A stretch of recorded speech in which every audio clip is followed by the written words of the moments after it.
Ya, bismillahirrahmanirrahim. Assalamualaikum warahmatullahi wabarakatuh. Waalaikumsalam. Alhamdulillahi wassalatu wassalamu ala rasulillah wa ala alihi wa sahbihi wa sallama tasliman katsira. Pemirsa channel Al-Hasan yang semoga Allah Subhanahu wa taala merahmati kita semua. Alhamdulillah kita lagi-lagi kedatangan tamu spesial kita, Cang Arif Al-Batawi. Gitu ya Cang ya. Gimana kabarnya Cang? Sehat? Alhamdulillah. Assalamualaikum Alhamdulillah. Ustaz, gimana kabarnya? Alhamdulillah sehat Cang. Beliau sebagaimana pada sesi sebelumnya bersedia meluangkan waktunya di sini. Kita waktu itu bincang-bincang soal apa ya Cang? Soal ini masalah ilmu agama. Ilmu agama. Oh iya. Saat ini beliau bersedia datang lagi. Ya, beliau ini sudah kita pernah kenalkan waktu itu. Yaitu beliau ini adalah seorang karyawan ya. Iya. Karyawan. Kuli di sebuah pabrik otomotif. Yang top lah gitu lah. Amin. Saya beli itu motornya. Ya Mas. Jadi begini Ustaz, alhamdulillah ada kesempatan lagi nih. Sebenarnya kemarin kan pengen banyak tanya-tanya lagi Ustaz ya. Cuman karena ya keterbatasan waktu. Sibuk, Cang Arif ya kan? Sibuk sama kerjaan. Sama keluarga ya. Iya, sama jadi istri-istri ya. Enggak istri saja ya. Istri aja Alhamdulillah. Gimana Cang? Sekarang mau ngobrol apa? Ini suguhin Cang. Waduh. Cepat dong Cang. Masya Ya Allah. bismillah. Syukran, Ustaz. Bismillah. Kopinya sini nggak pernah pakai gula Cang. Iya. Pahit. Udah biasa kayak hidup Udah saya. biasa. Ini hidupnya pahit. Masya Allah. Ya gimana Cang? Iya nih Ustaz, ada pertanyaan juga nih yang pengen kita utarain ke Ustaz nih masalah karyawan nih. Anda Utarain. Anda selatan ini gimana dong? sebagai pegawai pabrik nih Tat ya. Kita kan ada kalau bahasa kita mah adab-adab dalam bekerja gitu. Tanggung jawabnya gitu. Masya Allah.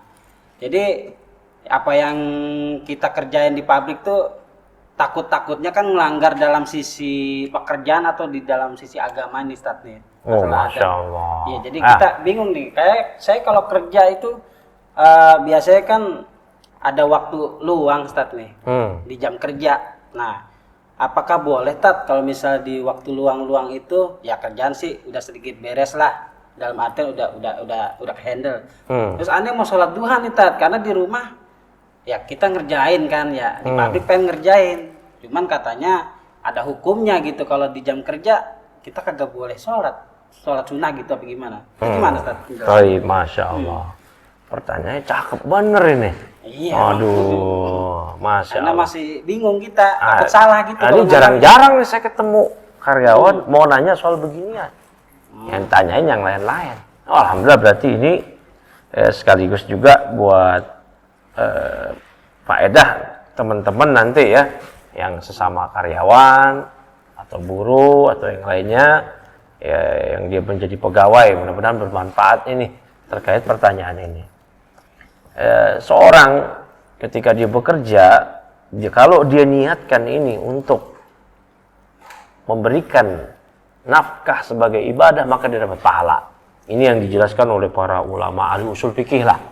Bahwasanya seorang kepala keluarga nafkahin keluarganya walau tanpa niat ibadah sekalipun tetap sah. Tapi nggak dapat pahala.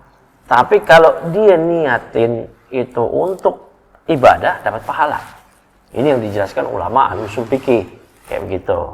Nabi SAW bersabda, ya idza anfaqar rajulu ala ahlihi yahtasibuha fahuwa lahu shadaqatun. Apabila seseorang menginfakkan, memberi nafkah kepada keluarganya, yahtasibuha, yang dia di situ mengharapkan pahala, ikhlas karena Allah, maka dia dapat pahala sedekah di situ. Nah, artinya seorang ketika bekerja di kantor, di pabrik atau yang lainnya, kalau diniatkan ini untuk diberikan nafkah kepada keluarganya sebagai ibadah, menjalankan perintah Allah untuk menafkahi keluarga, dapat pahala, Cang. Jadi, ya. Cang Arif kalau berangkat kerja nih, niatkan di sini untuk menjalankan perintah Allah, memberi nafkah anak istri. Nah, dapat pahala di situ. Pahala besar. Jadi ibadah itu terbatas di sholat, puasa, zakat atau yang semisalnya. Oh, jadi nyangkut juga Ustaz ya. Wah iya, Kerja. karena kita ini hidup ini untuk ibadah. Allah berfirman, "Wa ma khalaqtul jinna wal ins illa liya'budun." Tidaklah aku ciptakan jin dan manusia kecuali agar mereka beribadah padaku. Jadi dalam segala situasi, kondisi, kita usahain nih. Gimana nih agar kita tetap beribadah. Nah ini tentunya dalam koridor atau batasan-batasan syariat. Nah yang tadi diutarakan. Diutarakan. Masya Allah. Udah kayak ya bahasa-bahasa telenovela diutarakan. Nah yang tadi Cang Arif utarakan tuh. Masalah kita ini pegawai ini apa tadi? Pengen sholat, pengen gitu, sholat, kerja itu kan. Nah ini ada seorang ulama ya yang ngasih nasihat kepada Nizamul Mulk Perdana Menteri. Namanya Syekh Muammar bin Ali Al-Baghdadi. Beliau menyatakan kalau seorang itu diangkat, dipekerjakan, hakikatnya khutbah zamanah wa akhadha samanah. Berarti dia telah menjual waktu dia. Dan dia mengambil hasilnya, gajinya. Artinya ada jual beli di situ. Ada hak, ada kewajiban. Hak dia apa? Gaji. Tapi dia mesti kasih kewajiban dong. Kewajiban dia apa? Bekerja. Bekerja sesuai job desk dia di waktu-waktu yang ditentukan. Nah ini amanah. Jangan sampai nanti dia khianat. Nanti ini ditanya, kulukum ra'in wa kulukum mas'ulun an ra'iyati. Setiap kalian ada pemimpin, kalian nanti akan ditanya tentang yang dipimpinnya. Nah, kalau kita diamanahin soal kerjaan, nanti kita akan ditanya oleh Allah Subhanahu wa taala. Nah, kita mesti amanah. Ya, innallaha ya'murukum an tu'addul amanati ila ahliha. Allah perintahkan kita untuk menunaikan amanah. Ya ayyuhalladzina amanu la takhunallaha wa rasul wa takhunu amanatikum. Ya, wahai orang beriman, janganlah kalian mengkhianati Allah dan Rasul. Dan janganlah kalian mengkhianati amanah-amanah yang telah dipercayakan pada kalian wa antum ta'lamun. Dalam keadaan kalian mengetahuinya. Maka syariat begitu mencela, membenci orang yang khianat. Dan syariat memuji, mengapresiasi orang yang menunaikan amanah. Ya, kata Nabi SAW, adil amanah, tunaikanlah amanah ila man i'tamanak, kepada orang yang telah memberikan kepercayaan kepada Anda, kata Nabi SAW. Nah orang yang khianat nggak mau nunain amanah itu ciri munafik, kata Nabi. Kata Nabi, ayatul munafik salasun, tanda munafik itu ada 3. Salah satunya idza tu'mina khana, kalau dia diberi kepercayaan dia khianat. Khianatnya itu apa? Nah ini kita bahas. Kok tadi bacain ayat, bacain hadis tentang amanah khianat. Apa hubungannya sama soal ini? Nah, hubungannya adalah yang kena nih tapi. Ya. Nah, ini para ulama menjelaskan, semisal Syekh Abdul Muhsin Al-Abbad. Ya. Beliau punya risalah khusus terkait hal ini. Bahwasanya pegawai yang dia tadi kayak tadi tuh. Di waktu jam kerja dia malah main HP, main game. Di waktu jam kerja dia sholat sunnah. Bayangin. Sholat sunnah, sholat sunnah, kan ini sholat sunnah, ini main game. Nah, gimana nih? Tadi udah dibilangin sama Syekh Muammar ya, bin Ali Al-Baghdadi. Kalau orang kerja, khutbah zamanah, dia telah menjual waktunya. Berarti jam kerja dia misalkan jam 8 sampai jam berapa misalkan? Ya, sampai jam 5 apa setengah 5? Kan istirahat dulu. Ada istirahat. Pokoknya di luar istirahat lah ya. Jam 4 lah. Nah, kalau istirahat jelas itu udah bebas. Isoma lah, istirahat, sholat, makan. Nah, sampai jam 4 itu atau sampai setengah 5 lah. Nah, berarti di waktu-waktu tersebut di luar isoma, ya, dia mesti totalitas menjalankan aktivitas dia sebagai pegawai yang telah diberikan kepada dia tuh waktu kerja, kan ada kontrak kerjanya tuh. Iya. Nah, jam kerja segini. Nah, dia mesti tunain itu. Ya, jangan gunain sholat duha, sholat baca Quran. Itu ibadah betul, iya. Tapi itu ibadah sunnah. Ya, ibadah sunnah. Nah, menunaikan amanah hukumnya wajib. Nah, boleh nggak dia? Dia tanya dulu ke bosnya. Ke bosnya, bos, saya udah kelar nih kerjaan saya, boleh nggak? Gitu. Karena hakikatnya dia menjual waktu dia di tempat kerja dia. Nah, jadi kudu izin dulu Tat ya. Nah, iya. Kalau izin berarti sah kita sholat dan boleh dah, gitu. Atau sudah mendapatkan sinyal-sinyal sejak awal. Ya, kalau kerjaan udah beres, silakan mau sholat duha, silakan mau baca Quran, gitu. Nah, itu kalau seperti itu ya enggak apa-apa. Tapi kalau belum ada jangan. Ya. Nggak boleh gitu kayak gitu. Nah, jadi kita harus tunaikan. Oh, jadi begono Tat ya. Iya. Saya juga karena ngerasa udah aman kerjaan, daripada bengong yang nyari manfaat, dah kata kita mau ibadah aja dah ya gitu ya. Cuman ada teman kita yang bilangin, emang udah izin begitu lah. Nah, makanya kita nanya ke Ustadz jadi jelas gitu. Ya iya, makanya kita ini sebagai pegawai taunya hak aja, kewajiban lupa. Iya. Nah ini kata Syekh Abdul Muhsin, ini kita ini termasuk di ayat yang wailul lil mutaffifin. Ini celaka orang-orang yang curang nih. Ya, celaka curang ini. Kenapa? Kita taunya hak kita aja. Ya, kita taunya hak kita aja. Tapi hak orang lain itu nggak mau. Ya. Kata Allah, wailul lil mutaffifin. Celaka orang-orang yang curang.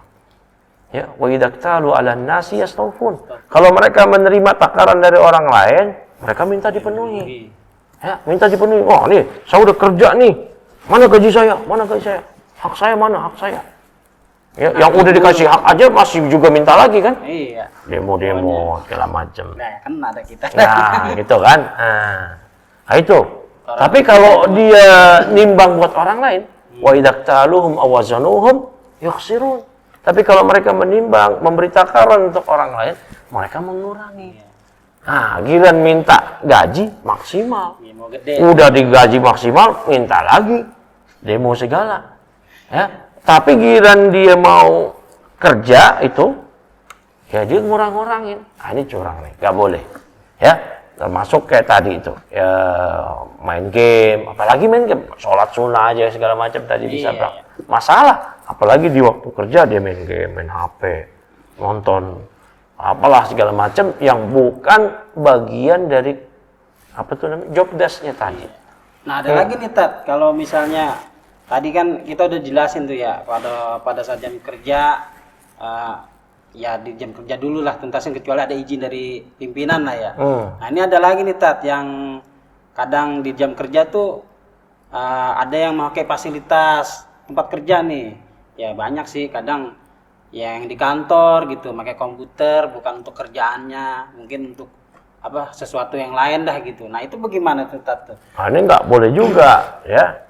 Dia mesti izin ya, sama sang pemilik karena itu bukan punya dia. Apalagi kalau untuk kepentingan pribadinya. Maka dia mesti kasih tahu dulu boleh nggak saya sendiri. Kalau dikasih alhamdulillah, kalau nggak boleh.